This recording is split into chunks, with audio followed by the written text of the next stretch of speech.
you're essentially telling someone to basically like just cut themselves off at the end of like serious enjoyment. It's like they start eating pizza and it's like, this is so good. And then it's like, but you can't eat any more now because you wasted your calories for the whole day. And it's like, why don't we just teach this person to just make food swaps? Like, when mankind first started, we didn't have fucking pizza. Like, we're not meant to have pizza. What is up, guys? My name is Logan Tremelin, and this is the Defying Odds podcast. Today I have on Ryan Fisch. Ryan has qualified for the Olympic trials in both bobsled and skeleton. He's competed at the CrossFit Regional 7 times. He's then been blacklisted from the sport of CrossFit, but then he turned that into starting his own gym called Chalk Performance Training. He's built an online community with over 20,000 members, and he has transformed the bodies of over 100,000 people. Ryan, thank you so much for coming on. I appreciate you having me on. Yeah, of course. So I want to go into your story first. I have some questions for you, but you kind of have an insane story. Like I just talked about, like you were getting into the Olympics in a few different sports. Then you got into CrossFit. You did CrossFit a lot. You were serious in it.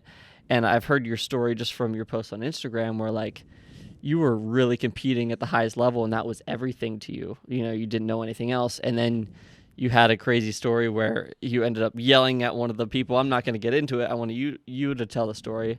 But just take me back. Like, how do you get into fitness and sports and everything you do now? I mean, I grew up in a place called Toms River, New Jersey. There wasn't like a lot going on. It was kind of boring. And then a friend of mine just owned a gym, and I would just go to the gym with him literally like when I was like 12 and start working out. And then I think I got like serious about going to the gym probably when I saw this guy working out at his gym when I was like 13, and he was an Olympic bobsled athlete. I just remember seeing this guy who just like, he looked so much different than everybody else, and he was like doing power cleans and like stuff I had never seen before, and it was so interesting to me. And he looked like everything that like a young kid would want to look like. He had like the veins popping out of his arms and stuff, and like most people were just big, but he looked fit. I was like, fuck, he looks good. So I just like went up to him and asked him like, can you help me basically? Yeah. And he always like gave me a few tips every time I'd come into the gym. It wound up being something that like I'd always talk to him. And then from there, I remember just like kind of like always having this thing in the back of my head, like, man, it'd be so cool to like be in the Olympics and do something like that. It would be so cool. And then I actually moved to Hawaii when I was 18 to be a helicopter pilot. And that was like the first thing I ever did. I know it sounds like I'm going off track, but it's all going to come full circle in a second. So I moved there. I'm going to school. I'm in like a community college in Hawaii, getting my license. And then I see this flyer one day, and it just says like tryouts for skeleton and bobsled team. And I was like, fuck, like I've always thought that would be so cool. Keep in mind, like when I was in high school, I played a ton of sports. I was really, really good at sports. I was an athlete. So I left that part out, but like I was just always an athlete my whole life. And then when I was in Hawaii and I saw that flyer, I was like, I want to do that. Like I have to do that. So I started training with a buddy of mine who was like on the University of Hawaii football team. And he like brought me to like all of his, like, he would like bring me to like the football, like weightlifting kind of sessions. Mm-hmm. Like I'd be in there with all the football players. Like I wasn't supposed to be there, but he was like one of their best players. And he's like, dude, this guy like wants to do this thing. Like just let him come train with us. And I remember like just training every single day for months and months and months. And I remember I ran like a 4.40 like with timing eyes, which is like NFL speed. And then I also like got my power clean and my squat and all this stuff like super, super high. And then I went and did these tryouts, and I got like top 3 in the nation. And then I moved to Utah and then just trained for the skeleton and bobsled team for 4.5 to 5 years, I think. And because I think the year that I went, like the Olympics had just gotten done, and then I was like training for the next one. Yeah. So like 2010 was what I was hoping to go for. And in the beginning, I wasn't big enough. I was only like 175 pounds maybe at most. And then, so I did skeleton, which is head first down the bobsled track. So I did that for most of my time. And then my last year, I got up to 205 pounds was the biggest. And from there, and keep in mind, I'm 5'5", so like 205 for me is I was a big boy. And by the time I got there, so I wound up doing bobsled that last year, and then I was like on the Olympic, basically like the Olympic development team, and then I tore my hamstring the year of the Olympics, and it was like a big process. And I remember just thinking like, man, like what do I do from here? Like I don't know if I want to do another 4 years of this. And, you know, I'm in college. I was like on a scholarship just because of like being on the Olympic team, which was cool. So I didn't have to pay a lot of money for school. All I had to do was like pay for books. School was paid for. And then I remember kind of just, I think a friend of mine was like, you should go to this CrossFit gym. And like that was when everything started to kind of just take a giant detour. Yeah. Because I went to this CrossFit gym and loved it, and it was like it changed everything for me. So it was almost perfect timing that as soon as you got out of, or as soon as you were done with school, I'm assuming that's around the same time you found CrossFit. Yeah. So, I mean, when I was done with school, I was trying to keep the story shorter, but like when I got done with school, I was like, I don't really want to be a helicopter pilot anymore because I went back to school essentially to get my degree so I can go into the military to fly. Mm-hmm. So I was like, all right, I need to be an officer. I need to have a 4-year degree. So then I went to school. And then when I was going to school, I was like, dude, especially with the bobsled thing, I was like so fit. I was like, I just don't want to go in and like be a pilot. Like I want to like go in and fucking kill people. Like I want to be a SEAL or I want to be like special forces of some kind. Like, and you know, I looked into all the branches, and I remember just being like, I got to get in shape for this because I'm too big right now, and I want to like get back into like real fit shape, you know? And so then I started going to the CrossFit gym specifically for that. And then when I started training, you know, the people who were there were like, you're really good. Like you should go compete. And then I was like, oh, that would be cool too. But like, I don't really expect anything, you know, great out of this. Like I'm not this like competitive CrossFit athlete. But then lo and behold, I actually was really, really good. And then, you know, things kind of blossomed from there. So, I mean, the idea of going in the military to fly was like basically gone. Even like being a SEAL and all that stuff was kind of gone because I was so good in the sport that every time I'd go to competitions, I would just crush people. Yeah. And I was like beating Rich Froning's scores like online and stuff like that. I had never met him, but I remember just being like, he's the best. I'm just going to do whatever workout he did and try to beat it. And that was like all I did for a while. Then how many years did you end up doing CrossFit? And take me up to the story of you competing in the trials and ultimately the story of you getting blacklisted. Yeah, so I guess 2011 was my first regional. And then I think I went like pretty much every year after that. But 2013, so 2012 actually, the next following year. So I went to 2011. The only reason I didn't go to the CrossFit Games is because I didn't understand like movement standards. So like I would, funny enough, like when you do a handstand push-up, you flip up on the wall and you do handstand push-ups. I did like a wall walk, like stomach to the wall and did handstand push-ups, and they didn't accept them.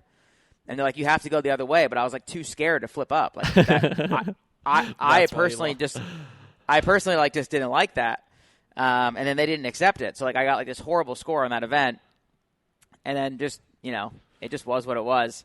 And then the next year, I actually like got top 5 in like all the events. And then one of the events just did really bad because it was like hang cleans. And I had never done a hang clean. I'd always done like a regular power clean.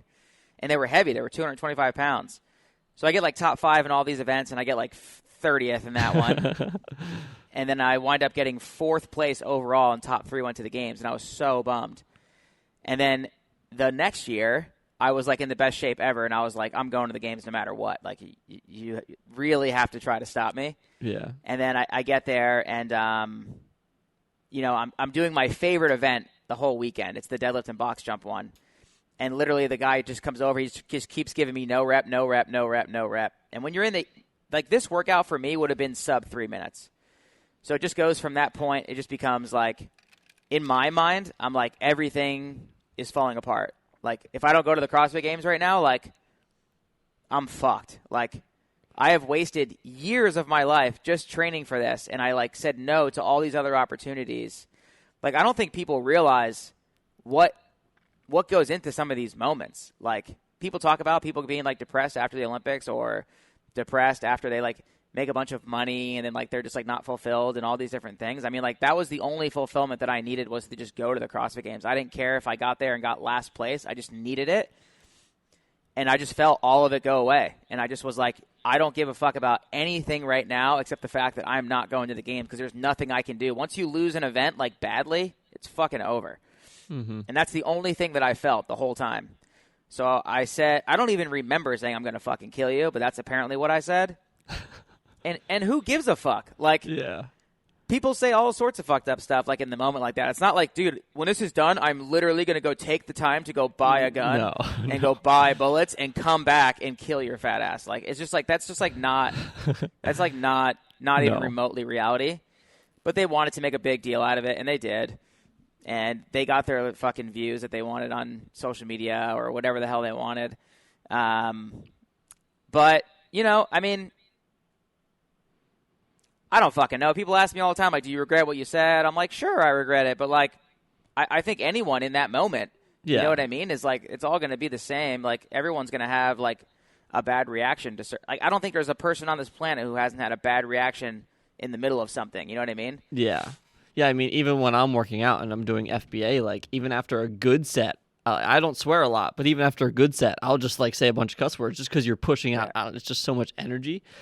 So I couldn't even imagine doing that amount of, you know, exercise and doing that, putting that much work into it and then not getting, you know, that result. I could definitely see how that would easily come out, you know? Well, dude, I remember when I first opened my gym, like, I was doing, like, 1,000 meter row intervals in between classes because I was, like, trying to train for CrossFit. Yeah. And I would just, like, I'd get, like, these 15-minute breaks between classes, and I'd be like, all right, I'm going to hop on the rower. I'm going to do, like, a 3 by 1,000 meter row with, like, a 2 or 3 minute rest in between. I'm going to fucking hit it as hard as I can. And I remember this girl came up to me in the middle of this row, and she's like, I'm literally 500 meters into a 1,000 meter row for time. Yeah, and you're in a dark place when you're doing a 1,000 meter row. Yeah, and she comes over, and she's like, Ryan, there's no bathroom, there's no toilet paper in the women's bathroom. And I'm literally dying. I'm like, get the fuck out. Like, I, like, freaked out. Yeah. I'm like freaking out, and I'm just like, this is exactly what happened at the event. And like, and I think anyone else, when you're in that dark place, it's just your go-to is like not going to be a nice comment. No, but whatever. No. I mean, essentially, I look back on the whole thing, and I know for sure that moment was supposed to happen because it made me shift into what I have now, which is all the business side of things. Yeah. And people ask me now that I have this side of it, like, do you miss the other side? And like, I mean, the answer is obviously yes. Like, I miss being an athlete. I miss having like a little bit more of a purpose in terms of that. Business is fun, but it's fucking hard. And I mean, training is hard. Like, if you want to be really good, it's really hard too. But it's like more fun. It's more fun to like do something with your body and achieve something that way than like achieving like a monetary success. Success is cool, but it's like only for you. Yeah. I don't know. I guess training is the same too, but it's like a little bit different. People get to watch and see and be like, that's fucking cool. And yeah. No one really cares when you make a bunch of money. Yeah. So that was the story behind how you got essentially kicked out of CrossFit. This podcast is sponsored by macromerch.com. Macromerch.com is a simple and easy way to order custom printed t-shirts and products day or night at your convenience. Do you own a business? Do you have an event coming up? Are you involved in an organization or play a sport and need shirts? Look no further. Head over to macromerch.com to browse and select your desired apparel, brand, style, and color.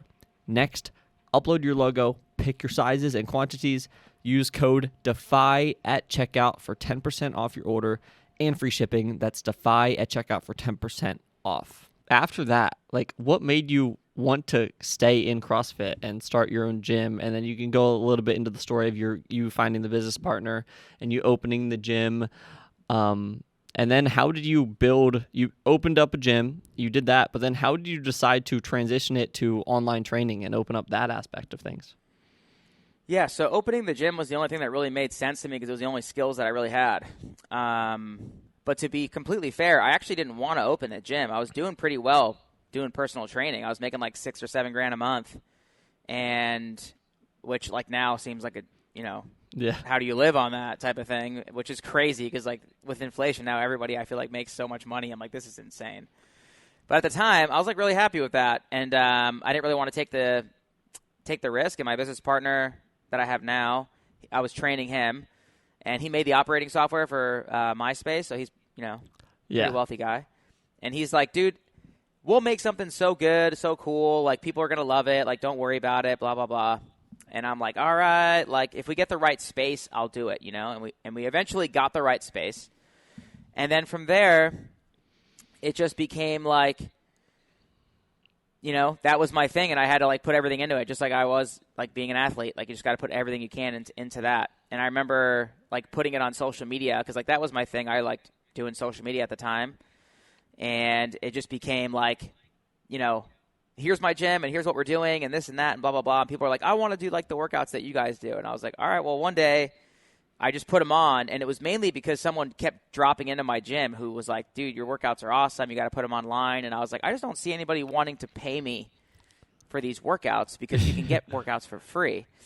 But they're like, yeah, but they're not your workouts. And I'm like, I guess. And interestingly enough, I was working so much at the time, I coached all the classes myself, all 10 every day. Classic Ryan, doing all the things. So I remember, like, I never had time to put the workouts online. So I was, like, the only CrossFit gym at the time, especially, like, a famous one, that never put their workouts online. So when I said you could actually start doing the workouts and you got to just pay, like, $20, it wound up getting a lot of members. Like, my first day that I launched it, first week, I don't know what I got the first day, but after the first week, I was making $4,000 a month. And that's exactly how much money I was paying myself as the gym owner, was $4K a month, was my salary. And then I'd make PT money on top of that. And then, funny enough, in the beginning, I was like, this is so cool. But at the time, I was like, I'm actually kind of embarrassed, though, because, like, people are buying my programs, and, like, I'm the guy who, like, threatened to kill someone, and, like, I wasn't like the best athlete, and, like, I kind of had, like, this weird chip on my shoulder where I felt like I wasn't good enough kind of thing. But then it just grew. Like, people kept tagging it and talking about it, and, like, I didn't really post a lot about it, and it got all the way up to, like, maybe $20,000, $30,000 a month worth of revenue. And I remember, like, my parents, my friends, everyone was like, dude, I would just save that money because, I don't know how long that's going to last for. Mm-hmm. And that kept being something that was, like, in the back of my head. And I was like, shit, like, how long do you think it can last for? So I just pretended to not have any money, always. And then I think one day I had, like, $1 million in my account. And, like, I didn't make $1 million. Like, some people talk about making $1 million. Like, I actually had, like, $1,037,000 and something dollars in my account. And I was like, Mom, I have $1 million in my account. It's pretty cool. And she's like, you need to go buy a house or do something with that money. You can't just have that money. Yeah. And I was like, but I don't really want a house, and I don't really want, like, anything. I didn't want anything. It's so weird that I even bought a house and bought a cool car, and, like, people look at me that way, like, oh, he's fancy or whatever. And I'm just like, no, like, it's like, it wasn't really what I wanted. Like, I actually bought a cool car because I thought that would kind of help, get more, like, people want to follow me and think that, like, I was successful. It wasn't really for me. And then the house was more of, like, an investment, and which worked out really well. It's like probably the most money I've ever made was buying my stupid house. Yeah, I could imagine. So I did those things, but at the time I lived in, like, a little 1-bedroom apartment. I had a little Toyota Tacoma that was old, and I was, like, had $1 million in my account, and I just didn't really give a fuck. And then, it was, like, super interesting that it worked out that way. But I think I'm losing topic right now, but I basically went from that point to getting into that whole space and then watching it grow. So, yeah, I got off topic because I was talking about not really, like, pushing it and having a limiting belief that I didn't deserve it. But then eventually it got to the point where I knew that the brand was getting big enough, and I knew that I was making a lot of money and stuff like that. And it's like, it kind of was, what do I want to call it? Like, I thought that I needed the prerequisite of being the best in the world to actually be able to push my products. And I thought I needed that to give people the prerequisite that, like, I was the person that you should listen to. But then as it started to do it on its own organically, I became the person that I know that I needed to be. And I really wish that happened a lot sooner for me. Yeah. Like, I really wish it did. So once you started to realize that and realize that you didn't need to have that belief in order to, sell online and build that community and actually teach people through online training, What did you do? Like, did you just double down in it? And then how's it going now? Like, what have you done since that point when you started seeing success to continue growing the brand? So interestingly enough, all of the best people that I've ever met in terms of, so I feel like we all have these people in our life that we meet, and after we meet them, everything has changed forever. Mm-hmm. And they all happened for me on the podcast. So the first person that I met was a girl who was an online trainer. She introduced me to online paid advertising. So I started hiring this girl like freelance. She helped me like scale a lot. I went from like these like very small numbers on like selling ebooks and challenges and stuff to like, you know, making like 6 figures a month with this lady. It was insane. And then the next person I met was Alex Hormozi, way before he was big, way before he was famous. And then he shifted my mindset of like, you know, at the time it was like the amount of money that I was making, he made me feel like was literally nothing at all because he was talking about some crazy numbers. And then ever since then, I think about the numbers and I think about the goals, and they're so much smaller than they appear to be. I'm just like, man, this is my goal, but in reality, like his goal would be 10 times that. So it just made me think like he kind of like taught me to think a lot bigger. He also kind of ruined everything for me because like the things that I used to think were like really like small celebratory things now became like, oh, like you're just there. And then it kind of fucked me up, actually. You know? I'm like, sometimes I'm happy I met him, and sometimes I'm really sad that I met him. That's funny. Because I think we all have like, you know, I think that we can all succeed to the level that we truly want to, if we really, really want to. But some of us are like happy at a certain level, and like I think I really was happy where I was at, like I ecstatically happy. And then knowing how much bigger it could be, and then knowing like how I wasn't reaching my full potential has like really bothered me since I met him. And like trying to get to the next, the next phase of my life now has been really, really hard because I need to hire a bunch of people and do a bunch of stuff that I'm not good at. Yeah. And it's just like glaringly obvious, like what he would say to me or like, you know, how he would approach the situation. And I'm always thinking about that. And I'm like, fucking damn it. Like, but yeah, those are 2 people that I met on my podcast that made a huge difference for me and just like opened my eyes to a lot of things. And, you know, it's cool when you meet other people. I think a lot of people get stuck because, you know, they say you're the average of the 5 people around you. Like, I don't necessarily always believe that, but I do believe like your connections of the 5 people that you have can really open up like what's possible. Yeah. You need those 5 people to kind of help you change your mindset and change your belief patterns.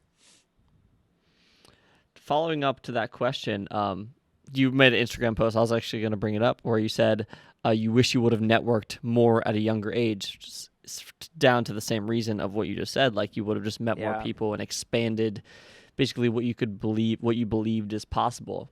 We know why you wish that because you just said, but what would you have done to basically find and get connected with higher level peers if you would have started sooner? Like obviously you met Alex and you met that girl, but like if you were starting earlier or even now, like what would you do to build a connection with those people? I'd probably spend all my money going to like events, and then I also like obviously message people and see. Like I remember you messaged me like tons of times. Yeah, tons of times. I remember you tons of times. And then, like, now, eventually, you know, we work together a little bit, talk and stuff like that. And it's just basically, I don't even know how many followers you have.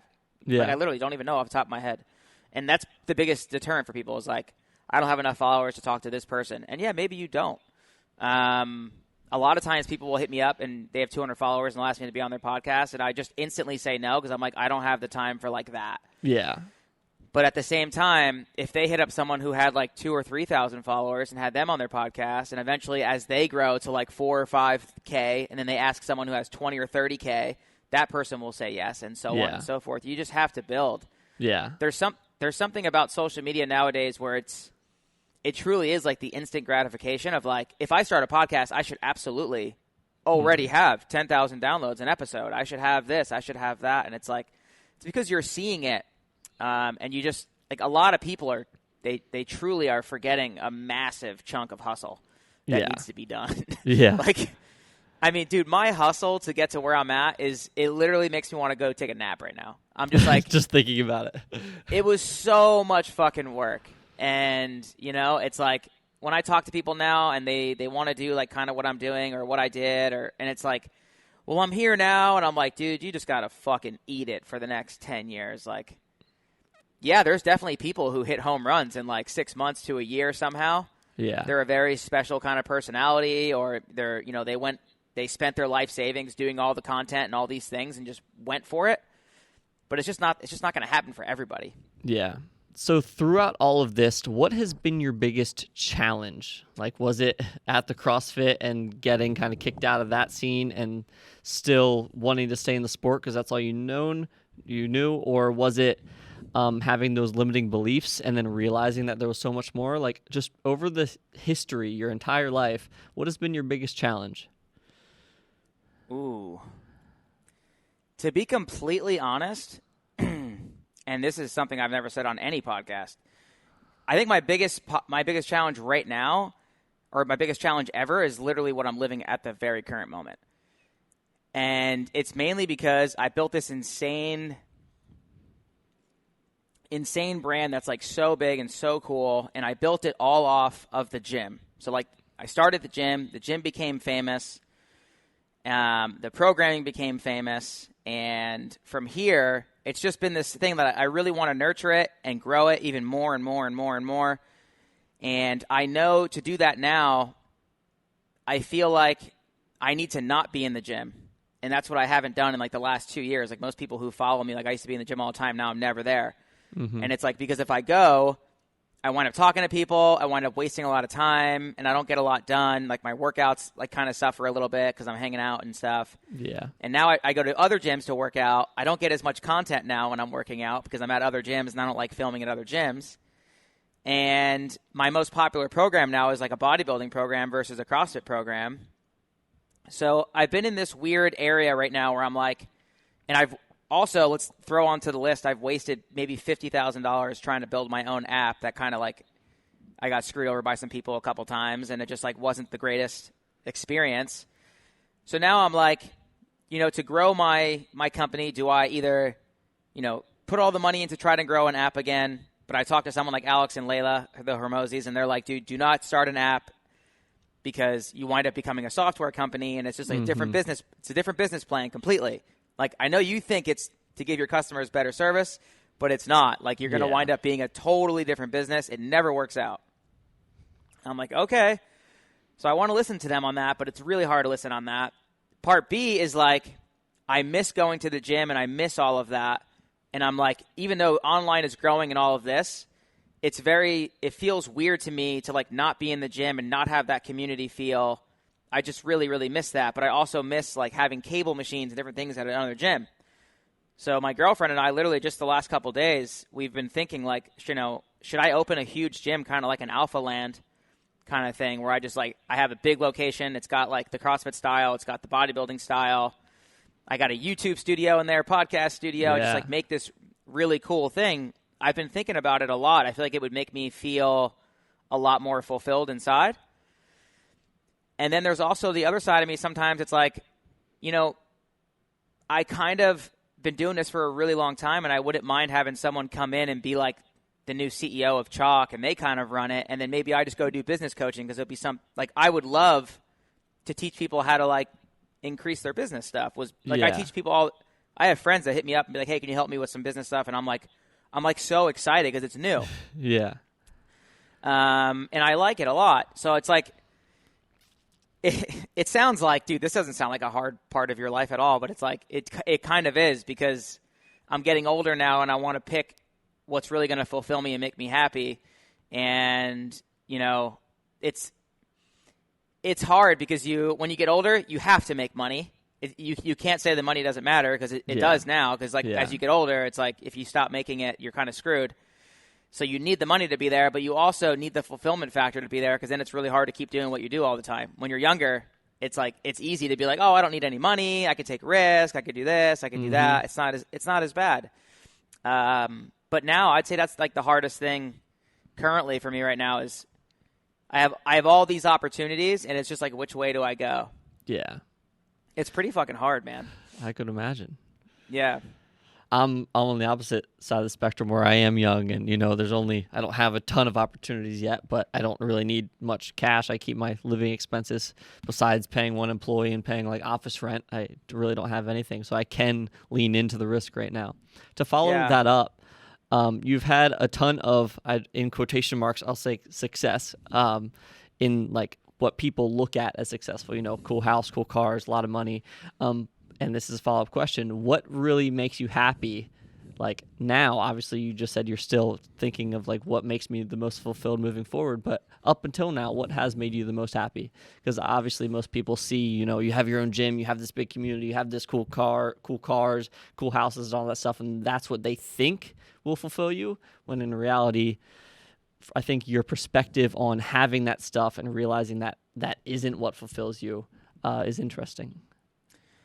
It's definitely a tiebreaker between like people sending me, like yesterday was like the max out week on our power building program, and everyone is just like sending me these videos, and it's like it's so fucking cool. Yeah. And then I get emotional or stuff like this. And then just like doing like adventure stuff on my own, like biking, hiking, all that stuff. I think I get sad because like I've been working so hard that like sometimes I don't get to do that stuff anymore. Yeah. And I see other people like succeed and I'm like, oh, that's so fucking cool. And then like I want to succeed in my own stuff too. It's like for me, the business stuff, like I say, like it's fun and it's cool and it's exciting to me, but like I'm just a big kid inside too. Yeah.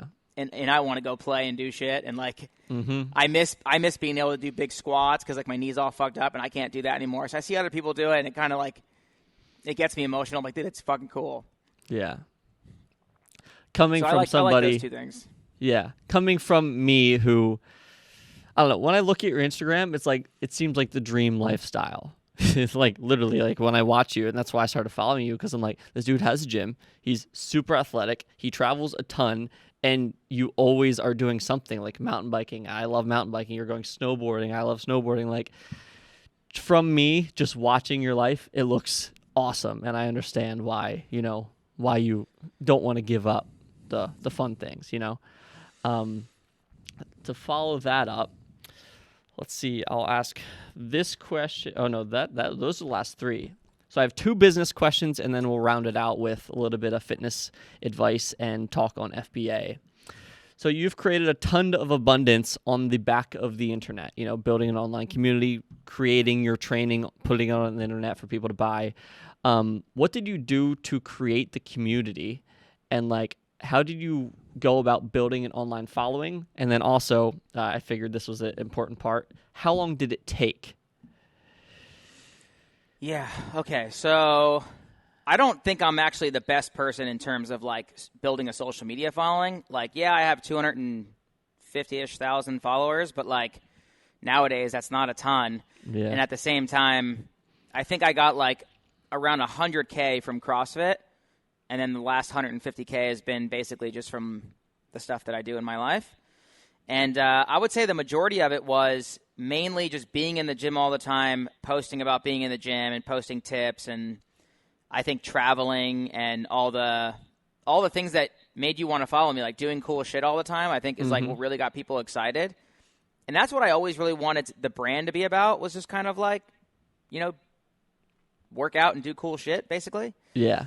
Instead of like work out and like go compete at the CrossFit Games, which is what everybody else was kind of marketing. I was like, dude, fuck that. Like, I want people to look good, feel good, and like go do cool shit. So, that should be like the name of my brand right there. Yeah. I'm writing it down. Look good, do cool shit. Yeah. So I guess you got to say that took me probably 8 years, because I've had the gym now for 8.5 years. I think when I opened the gym, I probably had 50-ish thousand followers. So the majority of it was after that. So that's building the following. Building the community was the same girl who told me to put my workouts online. She actually started my Facebook group. Funny enough. And even more funny enough was when I started creating all the workouts and putting them online, I never even messed with the Facebook group. I was like, dude, I hate Facebook. Like, I'd post some things here and there, but like nothing nothing really all that big. And then when I got to like maybe 10,000-ish members online, I remember like having a sticky point and I couldn't get any more people. And then my friend was like, well, how much do you post in your Facebook group? I was like, never. And they're like, dude, you got to like get the community going in there, blah, blah, blah. And I was like, oh, okay. And then like I started like doing more Facebook stuff, and it actually helped a ton. Like people felt like a lot more involved and all that. And I was like so embarrassed. I'm like, oh my God, how did I not do this earlier? So stupid. And then what was the other question? So we had the community, the following. Yeah, you covered it. Okay. I thought there was 3. Yeah, it was community, online following. How long did it take? Okay, yeah, there you go. And then after 8.5 years. Yeah, after that, I love when you share your Instagram stories of like just a screenshot of your credit card statement saying how much money you spend on ads. Yeah. This is a 2-parter. What makes a successful ad, and how much money do you typically spend on a monthly basis on ads? Right now, it's $300,000 a month. But my goal is like I want to spend like probably a couple million a month would be ideal. So what makes a good ad is, I mean, obviously you got to have some sort of a hook in the first couple seconds that gets them to stay. But interestingly enough, like some of my best ads, instead of having a good hook, I'd have like an interesting shirt on, or I would say, or like, I would just say something kind of ridiculous. Those things always work pretty well. Ads are getting really hard right now because they're getting saturated pretty good. And honestly, I don't really get the same return on ads, not even close, that I used to get. And everything has been changing quite a bit now. So I'm not really sure. I'll still probably always spend a lot on ads, but I do want to shift a lot more to like user-generated content kind of stuff. Yeah. And kind of like sponsoring athletes and stuff is kind of like my next, what I'd like to do. One thing I like about spending a lot on ads, though, is it does get your brand out there if you don't have a huge following. So, like, when I look at my engagement, it's like 3-4 million, impressions on people, or sometimes more, and you can't really get that with a 200,000 person audience. So, like, some people will say, what is the point of spending money on ads? Or, or you see an ad from someone who's like an online coach can make a lot of money even with no followers. And it's like, yeah, you don't need followers if you pay for it. So you could pay to play, or you can just have this organic engagement. So like a lot of people will ask me like, what do you spend the most time on? And it'll be like thinking about content, making content, all this stuff. And then I remember Alex asking me that question. And I told him it took me a lot of time to make content. And he's like, stop making it. And I was like, I can't. Yeah. And he's like, of course you can. You could just pay more money for ads. And that like literally blew my mind. I was like, what? I guess he's right. I was like, I guess I have clicked on ads where someone hasn't even had a profile. Mm-hmm. Like you click on it and it just goes to a web page. And I'm like, holy shit, I never thought of it that way. But when you have an organic following, you get free. Like I can make, a post and get 100 clicks in my story on like a new program drop, which could eventually be, I don't know, 100 times $30 a month times lifetime value of that customer, and so on and so forth. And it's like, you really battle a lot of like, how much should I put into this versus what's really worth it? Yeah. And right now, nowadays, man, I mean, I really miss the days of just having to do Instagram. Now it's like Instagram, TikTok, YouTube Shorts, YouTube long form, podcast, this, that. I'm like, fuck, how is it possible? How is it possible to keep up on all of this and be happy at the same time? It's like, you almost have to just like walk into a studio and everyone just like gives you the scripts and gives you this and gives you that. Cause like, if you don't, you just go fucking mental. Yeah. Which is where I feel like I'm at now, which is why you're like, what's the hardest part of your life? I'm like, right now I'm living it as we speak because there's all these opportunities, all these things I need to do. And it's like, every hour of your time is worth something. And it's like, do I even want to spend an hour of my time making like my own podcast? Or should I just spend an hour of my time trying to get on someone else's who already has a big following? And like, maybe that would be better for me. Yeah. Or should I spend my time all week trying to figure out 20 or 30 different little like short reels that I put on social media? Or should I just make one sick long-form content that we can chop up into all sorts of things? It's like the options are really, really fucking tough. Yeah. And to wrap up the podcast, I want to talk a little bit about your training, the online training, and full body aesthetics. You have one of the biggest online fitness coaching programs in the world, where you train people all over the world, including myself. That's really how we got connected, as I followed you on Instagram. Yeah. And then I started doing it. I had my last intestine surgery, I think it was a year and a half ago, and I got out of CrossFit to get that surgery done, and then I just never went back. There was a few other health reasons that made me not jump back into it, but so I was looking for something else, and that's when I started doing FBA, and I've been doing it ever since. I've put on another 20, 25, 30 pounds of muscle since then, and I feel a lot better, substantially better. I don't need to go and take naps after I crush myself in a CrossFit workouts anymore. So yeah. I want your opinion, and just I want you to talk to the people who listen to this. Is like, why do you think people, we'll start with this. Why do you think people struggle so much to get into training and to train consistently? I think a lot of people get frustrated because they don't actually, they don't know what to do before they go to the gym. So they go to the gym and they walk around and they're like, I kind of want to do that machine, but somebody's on it, so I'm going to go do this. Or I would like to do that, but I don't know how to do it, so I'm just going to do this instead. And you wind up having this thing where you just go in the gym, you go through the motions, and it doesn't matter how hard you work because you're not really doing anything systematically. It's like doing content. It's like, and being a social media person. It's like if you just make content and post it, it's not the same as having a plan. It's like I'm going to talk about nutrition and training and all these things so that people can get to X result. But if you just go to the gym and you just do whatever every single time, it doesn't ever guarantee a result. So It's really the definition between exercising and training, which is always my tagline: stop exercising, start training. So people need structure. That's why following a program, going into the gym is always going to be, not only is it going to give you the structure, but it's also going to give you a time frame. It's I'm going to be in and out in an hour. Yeah. Whereas when you go in before, you don't know how long you're going to spend. You don't know if what you're doing is even worth it. I mean, fuck, dude, imagine every single time you put money in the bank, you didn't know if you're going to get it back. It makes it really hard to want to invest. Yeah. It's terrifying. So why waste your time, which is now probably arguably the most valuable thing you have in your life, especially now with all these things going on and side hustle possibilities and all these things for people. It's if time is your most valuable commodity, then, you have to make the most of it. So the other thing that happens is when people, the first few months, they get a lot of great results because their muscles are just untrained. Mm-hmm. So they go into the gym, they get a lot of really great results immediately, and then it just plateaus out. And the reason it plateaus out is because now you actually really need a systematic plan.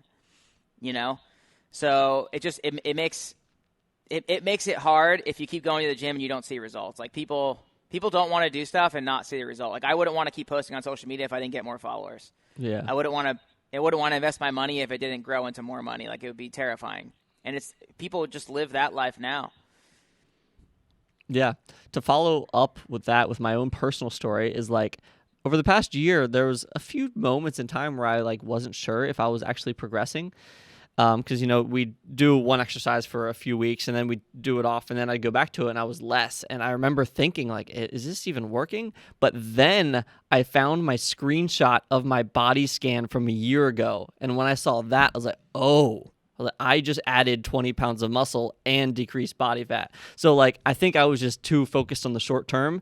And then seeing your video that you made with Zoe, your girlfriend, where you asked her how long she's been training. And it was 10 years, 8 years, whatever it was. And I was like, oh, that's when it clicked in my head.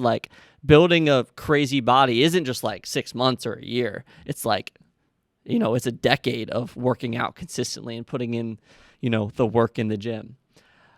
Next question is, what is the best piece of advice for someone looking to get into fitness and take control of their health? Obviously, one of them will be train and following a training program, but just for anybody getting into it.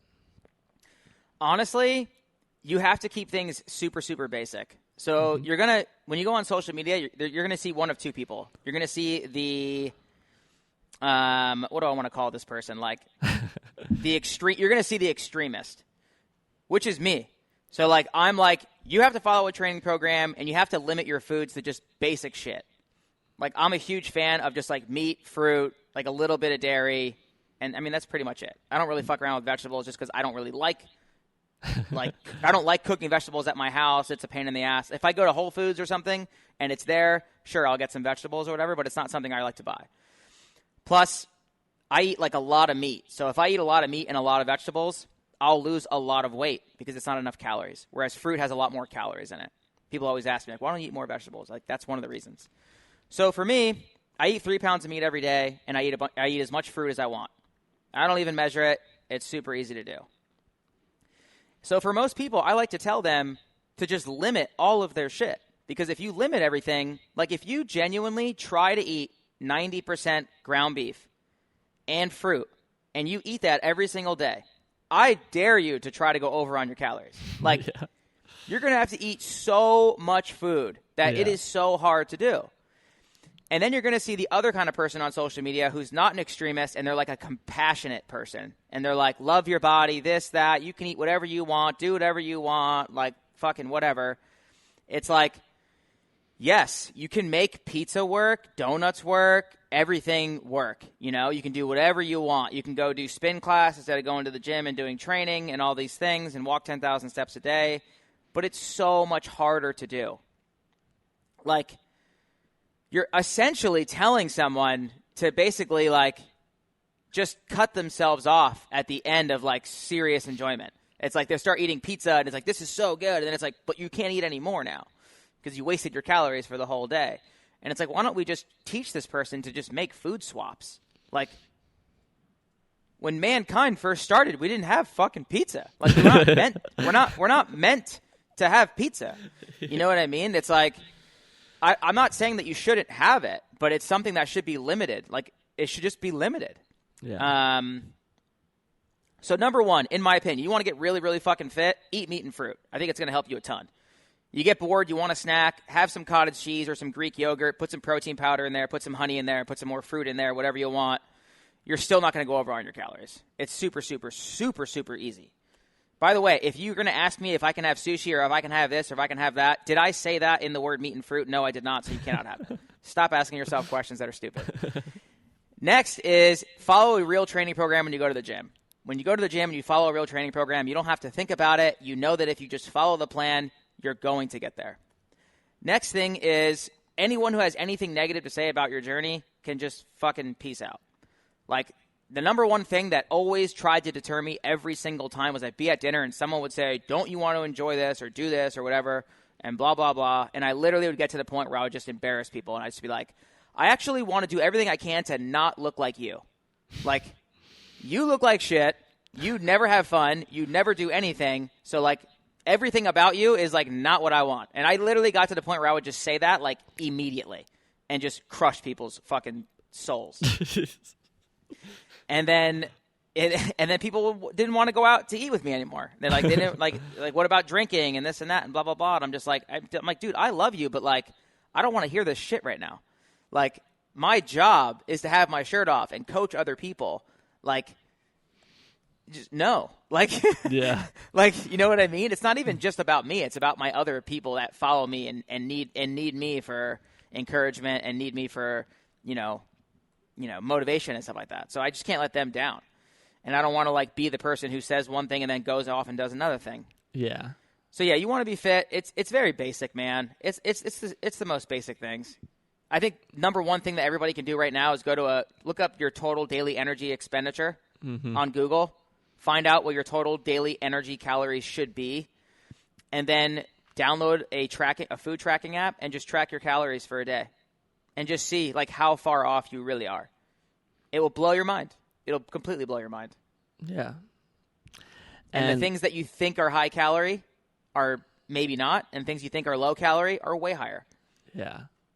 I remember the first time I did that. I did it for like 2 weeks, maybe a month, and I was like, "Oh my God!" I was way over on carbs every day. And then I did it negative the other way, where I took out too many carbs and I wasn't eating any carbs, and then I felt like I could, at the time I was running a lot and I couldn't, like, I just didn't have the fuel. So then I added some carbs back in to what feels good. Last thing I want to talk about is a little shout out to FBA. What is it? Why does it work? Why is it so fun? Yeah, so funny enough, I actually invented FBA just because I was coming back from an arm surgery, and I realized that I couldn't do CrossFit. It was too intense because there's a lot of like explosive movements and hanging from bars and stuff, and I just got bicep tendon surgery, so couldn't do any of that. And then I was like, well, maybe I'll just do a traditional bodybuilding routine, and I couldn't do that because there'd be whole days where like a whole arm day I couldn't do, and like some of the other days I'd be very limited. So I started looking into how many sets do you need to do per muscle group per week. And once you figure out these numbers, you quickly start to figure out that it doesn't really matter how you do them. So you don't have to have an arm day or a leg day. You can lift every muscle every day as long as you don't do too much. And at the end of the week, we have X amount of sets per muscle group per week. So I broke it up to just this full body split, and then I used a little bit of CrossFit where we have like some constantly varied movements. So I have like 1 or 2 movements that we hit every single week without fail. And then the other movements are like constantly varied, like accessory movements is what I call them. And the reason it works is because you're doing a bodybuilding routine, but it's less boring. And because you're only doing one exercise per body part per training session, you have a lot more intensity for each movement. You get a lot more excited for each movement. Like, you're excited for each session, I feel like. Like, I love doing arms every day, and I love only doing one thing for legs every day versus, like, an entire leg day. Like, there's just so many things about it that is just, like, so relieving. Mm-hmm. And I feel like you can really see your progress. It's very easy to work around injuries because, like, if your shoulder hurts that day, then, like, you just won't do shoulders that day. Or, like, you'll do a different movement for shoulders that day or whatever it is. And yeah, I think a lot of people have been either doing a traditional bro split, which is like your leg day, your chest day, your back day, or they've been doing a lot of CrossFit. So if they've been doing a lot of CrossFit, they're burned out, they want to try something different, but regular bodybuilding seems boring. Or if you're someone who's been doing a regular bodybuilding routine, but you don't want to do CrossFit, this is like that in between. So that's kind of why it works really, really well. Yeah, so scientifically, it works well, and actually, when you do it, you really like it a lot. Yeah, I love it. And I also love the fact that when I get on the app, I don't need to think about it. I just do the sets, do the reps, do the RPE scale of what you put in, and I know that you thought about it, and I don't have to. Totally. Whenever someone can just take the guesswork out, life is so much easier. Yeah. So that's all my questions. That's all I wanted to talk about. Is there anything else that you want to touch on before we wrap it up? Not really. I really like the idea for the entrepreneurs out there. Just like start getting yourself around other people that inspire you. Mm-hmm. Try as hard as you can. Maybe do something for them for free. Maybe, offer to, do something for them. Or if you can't get around the people you really want to get to, just like start making smaller incremental jumps to get to those people. If you want to start getting healthier and fit, just cut your foods down to meat and fruit and follow a training program. That's pretty much it. Super easy stuff here. Yeah. Super easy stuff here. Just make a commitment.